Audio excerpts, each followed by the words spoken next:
ദൈവനാമം മഹത്വപ്പെടുമാറാകട്ടെ. ഈ സമയത്ത് നമുക്കിങ്ങനെ ഒന്നിച്ച് പ്രിയ ബിജുവിൻ്റെ ദേഹവിയോഗത്തോടുള്ള ബന്ധത്തിൽ ഇങ്ങനെ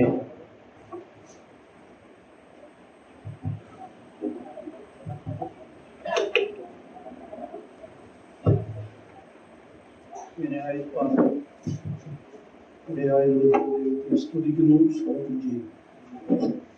വളരെ ദുഃഖകരമായ ഒരു അനുഭവത്തിലൂടെയാണ് നാമൊക്കെ ആയിരിക്കുന്നത് എന്നുള്ളത് എല്ലാവർക്കും അറിയാവുന്ന ഒരു വസ്തുതയാണ്. എങ്കിലും ദൈവമക്കളായ നമ്മെ സംബന്ധിച്ച് വലിയൊരു പ്രത്യാശ നമുക്കുണ്ട് എന്നുള്ളത് നമ്മുടെ ദൈവങ്ങൾക്ക് ആനന്ദം നൽകുന്ന ഒരു അനുഗ്രഹീതമായ അനുഭവമാണ്.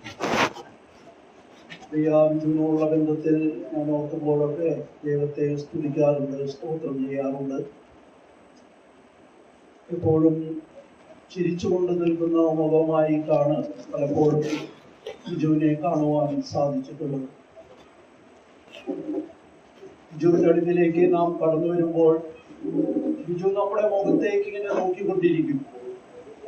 നാം ഒന്ന് ചിരിക്കുകയോ ഒന്ന് കൈ കൊടുക്കുകയോ ചെയ്താൽ ബിജുവിന് വളരെ സന്തോഷമാണ്. അതല്ല, നാം ഒന്ന് ചിരിക്കാതെ പോവുകയാണെങ്കിൽ അത് ബിജുവിന് വളരെ ദുഃഖമുണ്ടാക്കുന്ന ഒരു സംഗതിയാണ്. പലപ്പോഴും ഞാനത് ശ്രദ്ധിക്കാറുണ്ട്. യോഗത്തിലെ സഭാപൊഴിയുടെ അവസാന വരിയിലാണ് ഇരിക്കാറുള്ളത്. സന്തോഷത്തോടൊന്നിച്ച് അവിടെ വന്നിരിക്കും. അവിടെ ദൈവവചനം കേൾക്കും, പാട്ടുകൾ പാടുമ്പോൾ അതിന് അനുസരിച്ച് താൻ മൂളും. അതുപോലെ അവിടെ ഉപകരണങ്ങൾ വായിക്കുമ്പോൾ അത് ശ്രദ്ധിച്ച് കേൾക്കും. വളരെ സന്തോഷകരമായ രീതിയിലാണ് തൻ്റെ ജീവിതം മുന്നോട്ട് പോയിരുന്നത്. ആത്മീകമായ കാര്യങ്ങളായിരുന്നു തൻ്റെ മനസ്സിൽ ധാരാളമായി ഉണ്ടായിരുന്നത് എന്നുള്ളത് പലപ്പോഴും മനസ്സിലാക്കാൻ കഴിയുന്ന ഒരു വസ്തുതയായിരുന്നു. എന്നാൽ തൻ്റെ ജീവിതത്തിൽ പൊടുന്നനവെ ഒരു രോഗം, താൻ പലവിധമായ രോഗങ്ങളാൽ ഭാരപ്പെടുന്ന ഒരു വ്യക്തിത്വമായിരുന്നു എന്നുള്ളത് നമുക്ക് എല്ലാവർക്കും അറിയാം. എന്നാൽ പൊടുന്നനവെ ഒരു രോഗം വരികയും തന്നെ ആശുപത്രിയിൽ അഡ്മിറ്റാകുകയും ദൈവത്തിൻ്റെ സമയത്ത് ദൈവസന്നിധാനത്തിൽ ദൈവത്തിൻ്റെ അടുക്കലേക്ക് തന്നെ വിളിക്കുവാൻ ഇടയായി എന്നുള്ളത് ഈ സമയത്ത് നമുക്ക് എല്ലാവർക്കും അറിയാവുന്ന വസ്തുതയാണ്. വിശേഷാൽ ദുഃഖം തളകട്ടി നിൽക്കുന്ന ഒരു സാഹചര്യമാണ് നമുക്കുള്ളത്. ഈ ഭവനത്തോടുള്ള ബന്ധത്തിൽ വളരെയധികം ബിജുവിനെ അവർ കെയർ ചെയ്തിരുന്നു എന്നുള്ളത് ഞാൻ നേരത്തെ ആവശ്യം പറഞ്ഞപ്പോഴും ആ കാര്യം ഓർക്കുന്നുണ്ടായി. പലപ്പോഴും ഈ ഭവനത്തിൽ കടന്നു വരുമ്പോൾ ബിനോയ് സഹോദരൻ എക്സസൈസ് ചെയ്യിപ്പിക്കുന്നത് കാണുവാൻ സാധിച്ചിട്ടുണ്ട്. അങ്ങോട്ടും ഇങ്ങോട്ടും നടത്തുകയും കാര്യങ്ങൾ ചെയ്യുകയും ഒക്കെ ചെയ്ത് വളരെ കെയർ ചെയ്ത് ആ രീതിയിൽ കാര്യങ്ങൾ ചെയ്യുന്നത്. അതുപോലെ സന്തോഷപര യോഗത്തിന് കൊണ്ടുവരുന്നത് ആ സ്കൂട്ടറിലാണ് തന്നെ കൈപിടിച്ച് അവിടെ കൊണ്ടുവന്നിരുത്തുന്നത്. അതൊക്കെ എന്നെ വളരെയധികം ചിന്തിപ്പിച്ച ഒരു വസ്തുതയാണ്.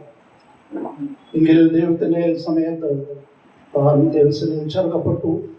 ഇന്ന് നാം ദുഃഖത്തിലായിരിക്കുന്നു. എങ്കിലും അനന്തവിദൂര ഭാവിയിൽ ബിജുവിനെ സ്വർഗത്തിൽ കാണാം എന്നുള്ള വലിയ പ്രത്യാശ നമുക്ക് ഉള്ളതുകൊണ്ട് നമുക്ക് ദൈവത്തെ സ്തുതിക്കാം. ദുഃഖങ്ങളില്ലാത്ത, കണ്ണുനീരില്ലാത്ത ഒരു പ്രത്യേകമായ സാഹചര്യത്തിൽ ബിജുവായിരിക്കുന്നു. കഴിഞ്ഞ വെള്ളിയാഴ്ച ഇവിടെ നിന്ന് മാറ്റപ്പെടുവാനിടയായി എന്നുള്ളത് നാം എല്ലാവരും മനസ്സിലാക്കുന്ന ഒരു യാഥാർത്ഥ്യമാണ്. കഴിഞ്ഞ 50 വർഷക്കാലം തനി ലോകത്ത് ജീവിച്ച് വളരെയധികം കാര്യങ്ങൾ തനിക്ക് പല പരിമിതികളുള്ളത് കൊണ്ട് ചെയ്യുവാൻ സാധിച്ചില്ല. എങ്കിലും താൻ തന്നെയാക്കിയിരിക്കുന്ന സ്ഥലങ്ങളിൽ വിശ്വസ്തരോടുകൂടി ആയിരിക്കാനിടയായി ഭവനത്തിലായാലും ഭവനത്തിലെ തൻ്റെ സഹോദരിമാരെ സഹായിക്കുന്ന, അതുപോലെ തന്നെ വീട്ടിലെ ചില കാര്യങ്ങളൊക്കെ താൻ ചെയ്യുന്നത് ഞാൻ പലപ്പോഴും ശ്രദ്ധിച്ചിട്ടുണ്ട്. തുണിയൊക്കെ മടക്കി വയ്ക്കുക, ഷീറ്റുകളൊക്കെ ശരിക്ക് കട്ടിലുമേലുള്ളതൊക്കെ നേരെയാക്കി ഇടുക, ഇങ്ങനെയുള്ള കാര്യങ്ങളൊക്കെ ഞാൻ ചിലപ്പോൾ ഈ ഭവനത്തിൽ വരുമ്പോൾ ബിജു ചെയ്യുന്നത് കണ്ടിട്ടുണ്ട്. അങ്ങനെ ഈ വീടിന് പ്രയോജനകരമായ കാര്യങ്ങൾ ചെയ്ത് മുന്നോട്ട് പോയി ഇന്ന് ദൈവസന്നിധാനത്തിൽ താൻ വിശ്രമിക്കുന്നു എന്നുള്ളത് നമുക്ക് ഓർക്കാം. എങ്കിലും ഇന്ന് ഈ സമയത്ത് ദൈവവചനത്തിൻ്റെ മുമ്പാകെ ഇരിക്കുമ്പോൾ നമ്മെ തന്നെ ദൈവസന്നിധിയിൽ താഴ്ത്തുവാനിടയാകട്ടെ. ഇന്ന് എൻ്റെ ഹൃദയത്തിലൂടെ കടന്നു വന്നതായ ഒരു വേദശകലത്തിൽ നിന്ന് അല്പം കാര്യങ്ങൾ ചിന്തിച്ച് അതിവേഗം ഞാൻ മുന്നോട്ട് കടന്നു പോകുവാൻ അവസാനിപ്പിക്കുവാൻ ആഗ്രഹിക്കുകയാണ്. നമുക്ക് എല്ലാവർക്കും സുപരിചിതമായ ഒരു വേദവാക്യത്തിലേക്ക് നമുക്ക് കടന്നു വരാം. ഫിലിപ്പിയർക്ക് എഴുതിയ ലേഖനം 1-ാം അധ്യായത്തിൻ്റെ 21 വാക്യം നമുക്ക് വായിക്കാം.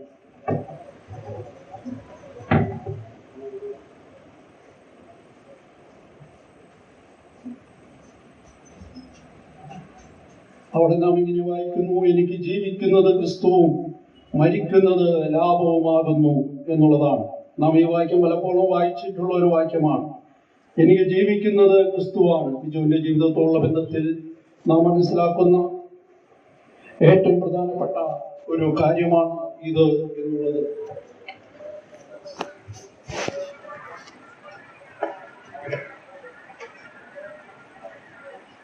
ഏറ്റവും പ്രധാനപ്പെട്ട ഒരു കാര്യമാണ്. എനിക്ക് ജീവിതം ക്രിസ്തുവും മരണം ഒരു നേട്ടവുമാണ് എന്നുള്ളത് നാം ഇവിടെ കാണുകയാണ്. ജീവിതത്തിലെ ഏക ലക്ഷ്യം ക്രിസ്തുവിനെ മഹിമപ്പെടുത്തുക എന്നുള്ളത് നാം ഇവിടെ മനസ്സിലാക്കുന്നു. ഇതിൽ നിന്ന് മനസ്സിലാക്കുന്ന മറ്റൊരു കാര്യം, എന്റെ ജീവിതത്തിലെ പരമമായ അന്ത്യം യേശു ക്രിസ്തുവാണ്. അവന്റെ മഹത്വത്തിന് വേണ്ടി ഞാൻ ജീവിക്കുന്നു എന്നുള്ളത് നമുക്കിവിടെ കാണാൻ കഴിയുന്നു. അത് തന്നെയല്ല, ഈ വാക്യത്തിന്റെ അവസാന ഭാഗത്തിലേക്ക് കടന്നു വരുമ്പോൾ, എനിക്ക് ജീവിക്കുന്നത് ക്രിസ്തുവും മരിക്കുന്നത് ലാഭവുമാണ്. മരണം എന്ന് പറയുന്നത് പലപ്പോഴും ലോകത്തിന്റെ ദൃഷ്ടിയിൽ അതൊരു നഷ്ടമായി നമുക്ക് കാണുവാനായിട്ട് കഴിയുന്നുണ്ട്. പല ഭവനങ്ങളിലുള്ള പിതാക്കന്മാർ, ലോകമക്കളായ വ്യക്തികൾ ഈ ലോകത്ത് നിന്ന് മാറ്റപ്പെടുമ്പോൾ അവർക്കത് വലിയ നഷ്ടമായി തീരുന്ന സാഹചര്യമാണുള്ളത്.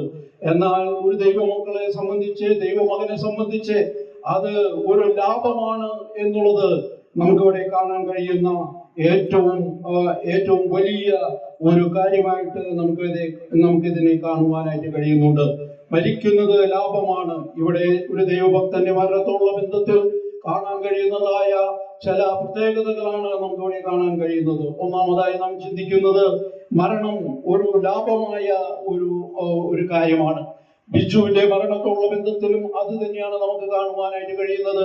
കഴിഞ്ഞ 50 വർഷക്കാലം ഈ ലോകത്ത് ജീവിച്ച് ദൈവസന്നിധാനത്തിലേക്ക് ചേർക്കപ്പെടുവാനിടയായ തന്റെ ജീവിതം ഒരു ഭക്തന്റെ ജീവിതമായിരുന്നു, ഒരു ദൈവ പൈതലിന്റെ ജീവിതമായിരുന്നു.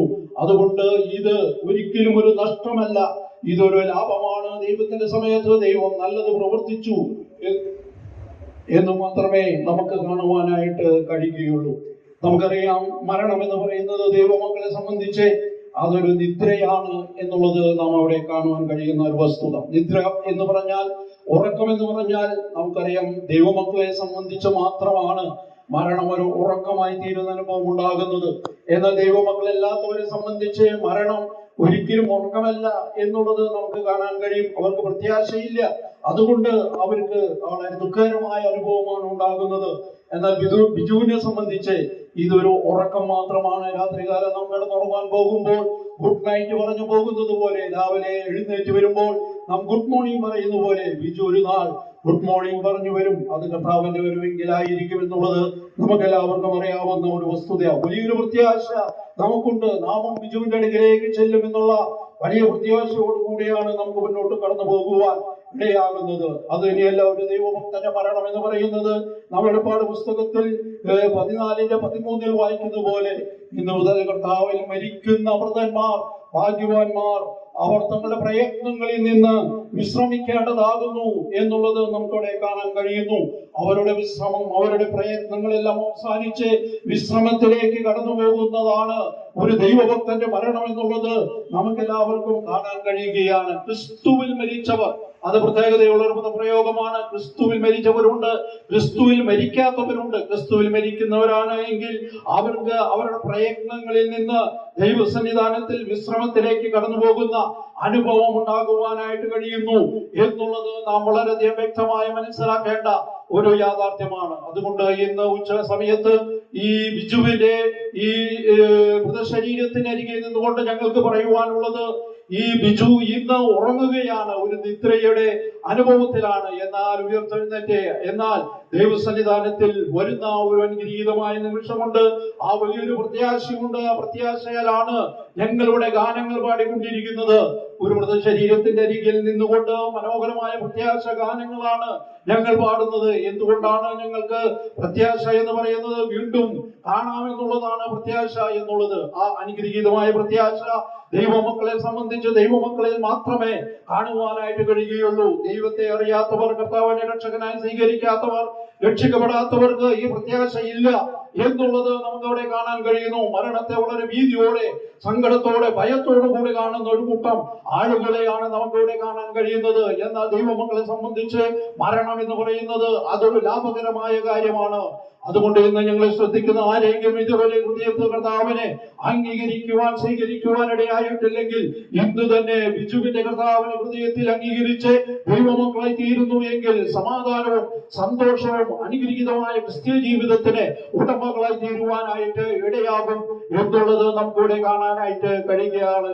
എനിക്ക് ജീവിക്കുന്നത് ക്രിസ്തുവും മരിക്കുന്നത് ലാഭവുമാകുന്നു. ഒരു ദൈവത്തിനെ സംബന്ധിച്ച് പറയുന്ന ഏറ്റവും അനുഗ്രഹീതമായ ഒരു കാര്യമാണ്. മറ്റൊരു കാര്യം എന്ന് പറയുന്നത് നമ്മൾ സങ്കീർത്തനത്തിൽ 116 വായിക്കുന്നത് പോലെ ഒരു ദൈവഭക്തന്റെ മരണം യഹോവയ്ക്ക് വിലയേറിയതാകുന്നു എന്നുള്ളതാണ്. യഹോവയ്ക്ക് വിലയേറിയതായ ഒരു കാര്യമാണ് ദൈവഭക്തന്റെ മരണം എന്ന് പറയുന്നത്. ദൈവഭക്തനല്ലാത്ത ആളുകൾ അനേകം ഈ ലോകത്ത് മരിക്കുന്നുണ്ട്. അവരുടെ ഒന്നും മരണം യഹോവയ്ക്ക് വലിയേറിയതല്ല. എന്നാൽ ഒരു ദൈവഭക്തനായ വ്യക്തിയുടെ മരണം, രക്ഷിക്കപ്പെട്ട ഒരു ദൈവദാസന്റെ, ഒരു ദൈവ മകന്റെ മരണം, അത് യഹോവയ്ക്ക് വലിയേറിയ ഒരു മരണമാണ്. എത്രയോ അനുഗ്രഹീതമായ ഒരു പദവിയാണ് നമുക്ക് ലഭിച്ചിരിക്കുന്നത്. ഈ അനുഗ്രഹീത പദവി കാലാകാലങ്ങളിൽ നമുക്കറിയുവാനിടയായി എന്നുള്ളത് തന്നെ എന്ന് നാം മനസ്സിലാക്കണം. അതുകൊണ്ട് ബിജുവിന്റെ ശരീരം ഇവിടെയുണ്ട്. എന്നാൽ കുറച്ചു നേരം കഴിയുമ്പോൾ ഈ ശരീരം നാം മണ്ണിനെ ഏൽപ്പിക്കുവാൻ പോകുകയാണ്. ഈ ബിജു ജീവിച്ചിരുന്ന കാലത്ത് കർത്താവിനെ സ്നേഹിച്ച് സേവിച്ച് മുന്നോട്ട് പോയി പ്രത്യാശയുള്ള ഒരു അനുഗ്രഹീതമായ ക്രിസ്തീയ ജീവിതം നയിപ്പാൻ ഇടയായി. ഈ ഒരു ദൈവത്തിന്റെ മരണം എന്ന് പറയുന്നത് അത് ലാഭകരമായ ഒരു അനുഭവമാണ്. അത് തന്നെയല്ല നാം ഇവിടെ കാണുവാൻ ഇടയായ മറ്റൊരു കാര്യം എന്ന് പറയുന്നത് ഒരു ദൈവഭക്തന്റെ മരണം വിലയേറിയതായ ഒരു മരണമാകുന്നു. അത് തന്നെയല്ല നാം ഇവിടെ നേരത്തെ വായിച്ചതുപോലെ ക്രിസ്തുവിൽ മരിച്ച ഒരു അനുഭവമാണ് ഒരു ദൈവഭക്തനുള്ളത്. ആ ക്രിസ്തുവിന് മരിച്ചവർ അവരുടെ പ്രയത്നങ്ങളിൽ നിന്ന് വിശ്രമിക്കുന്ന അനുഗ്രഹീതമായ പദവിയാണ് ലഭിക്കുന്നത് എന്നുള്ളത് നാം ഈ തരുണത്തിൽ മനസ്സിലാക്കാൻ കഴിയുന്ന ഓരോ യാഥാർത്ഥ്യമാണ്. അതുകൊണ്ട് നാം ദുഃഖിതരാണ് എങ്കിലും, വേർപാട് നമുക്ക് ദുഃഖമുളവാക്കുന്നു എങ്കിലും നാം നിലവിളിക്കേണ്ട ആവശ്യമില്ല, കരയേണ്ട ആവശ്യമില്ല. ദൈവം നമുക്ക് വലിയ പ്രത്യാശ തന്നിരിക്കുന്നു. നമുക്ക് ബിജുവിനെ വീണ്ടും കാണുവാൻ സാധിക്കും എന്നുള്ള ചിന്തയോടുകൂടെ മുന്നോട്ട് പോകുവാൻ ദൈവം നമ്മെ സഹായിക്കട്ടെ. ദുഃഖിച്ചിരിക്കുന്ന കുടുംബാംഗങ്ങൾക്ക് എല്ലാവർക്കും സർവ്വ ആശ്വാസവും ദൈവം നൽകട്ടെ. അതുപോലെ തന്നെ ഇതിനുശേഷം നടക്കുന്ന ശുശ്രൂഷകളൊക്കെ അനുഗ്രഹീതമായ രീതിയിൽ നടപ്പാൻ കർത്താവ് വഴിയൊരുക്കട്ടെ എന്ന് പറഞ്ഞുകൊണ്ട് ഞാൻ എന്റെ വാക്കുകൾക്ക് വിരാമം കുറിക്കുന്നു. ദൈവനാമം മഹത്വപ്പെടുമാറാകട്ടെ.